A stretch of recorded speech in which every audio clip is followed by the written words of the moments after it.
DElEd fourth semester के सभी प्रशिक्षुओं का इस ऑनलाइन वीडियो में स्वागत है। पिछले प्रकरण में गणित की क्लास में हम सभी ने वृत्त के परिधि और व्यास में क्या संबंध होता है इसके बारे में अध्ययन किया गया था और हमने पाया था कि वृत्त का परिधि बराबर पाई गुणे व्यास पाई गुणे डी या वृत्त का परिधि बराबर 2πr के बराबर होता है। आज हम सब वृत्त के क्षेत्रफल के बारे में अध्ययन करेंगे। वृत्त का क्षेत्रफल, यदि r त्रिज्या की वृत्त दी हुई हो तो इसका क्षेत्रफल क्या होगा, इसके लिए क्या सूत्र होगा, इसके बारे में आज हम सब एक सूत्र की स्थापना करेंगे। यदि दी हुई वृत्त की त्रिज्या r है तो इस वृत्त को हम सबसे पहले एक छोटी छोटी पट्टियों में हम इसे विभाजित करेंगे, जैसा कि चित्र में दिखाया गया है। इसका केंद्र O है। अब केंद्र से इसको हम सभी पट्टियों के r त्रिज्या के बराबर हम सभी छोटी छोटी पट्टियों में हम इसको काटेंगे। इस छोटी छोटी पट्टियों को हम इस प्रकार कागज़ पर चिपकाएंगे, संयोजित करेंगे कि यह एक आयताकार के रूप में संयोजित हो जाए। यह आयताकार भाग जो होगा वृत्त के बराबर होगा, अर्थात इस आयताकार भाग के क्षेत्रफल वृत्त के क्षेत्रफल के बराबर होगा। अब इस आयत की लंबाई और चौड़ाई क्या होगी यह हमें मालूम करना होगा।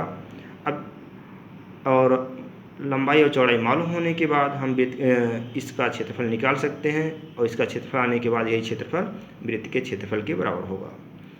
अब देखते हैं इसकी चौड़ाई कितनी होती है इस आयत की। क्योंकि वृत्त की त्रिज्या r है, r के बराबर सभी पट्टियां हैं, तो चित्र से स्पष्ट है ये दूरी r के बराबर ही है, तो अर्थात इस आयत का चौड़ाई r के बराबर होगा। और लंबाई कितनी होगी, क्योंकि ये पूरा भाग वृत्त को काटा गया है। वृत्त की परिधि, ये पूरा भाग अगर जोड़ देंगे वृत्त की परिधि के बराबर हो जाएगा। और वृत्त का परिधि हम जानते हैं 2πr के बराबर होता है। अब देख रहे हैं कि आधा भाग ऊपर है, आधा भाग नीचे है, तो आधा भाग 2πr का आधा कितना हो जाएगा, पाई आर होगा।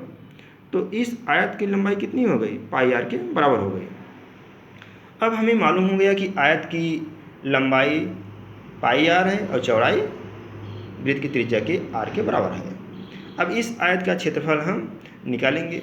चूँकि हम जानते हैं आयत का क्षेत्रफल होता है लंबाई गुणे चौड़ाई, तो वृत्त का क्षेत्रफल बराबर आयत के क्षेत्रफल के बराबर होगा। वृत्त का क्षेत्रफल आयत का क्षेत्रफल लंबाई गुणे चौड़ाई, लंबाई πr गुणे r बराबर πr स्क्वायर। अतः वृत्त का क्षेत्रफल हो गया πr स्क्वायर। इतना इस सूत्र की सहायता से हम आंकिक प्रश्नों को हल करेंगे। तो हमें प्रश्न में वृत्त का त्रिज्या और व्यास अथवा क्षेत्रफल दिया रहेगा, तो हम अनेक प्रश्नों को इस सूत्र की सहायता से हल कर सकते हैं। एक प्रश्न को हम उदाहरण के द्वारा देखते हैं।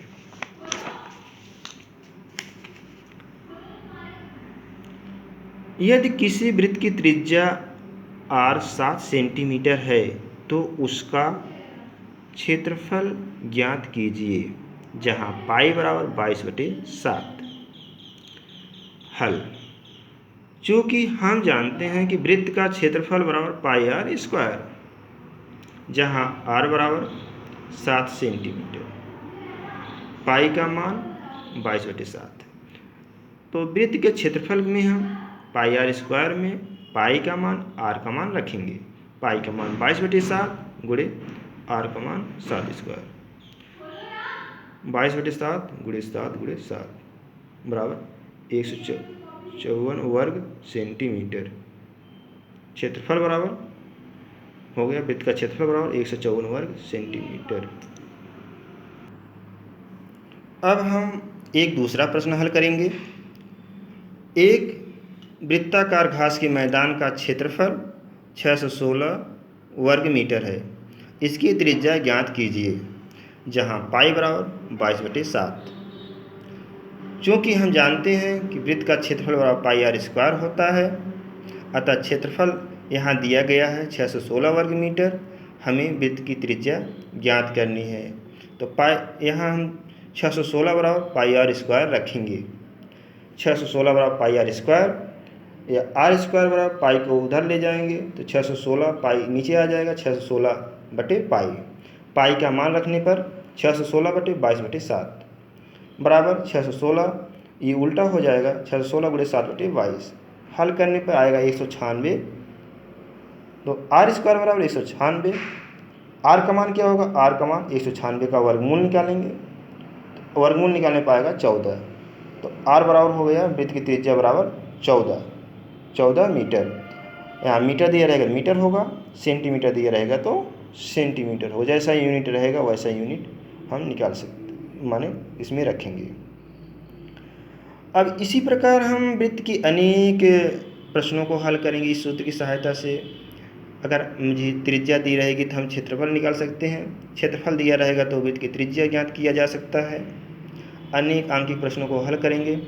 अनेक आंकिक प्रश्नों को हल करने के लिए हम कक्षा 7 और 8 के गणित की पुस्तकों का अध्ययन करें जो प्रसिद्धि विद्यालयों में चलती हैं, उसका हम अध्ययन करें। कक्षा 7 में जो गणित वृत्त से संबंधित प्रश्न दिए गए हैं, कक्षा 8 में भी बहुत सारे प्रश्न दिए गए हैं कक्षा वृत्त से संबंधित, क्षेत्रफल से संबंधित।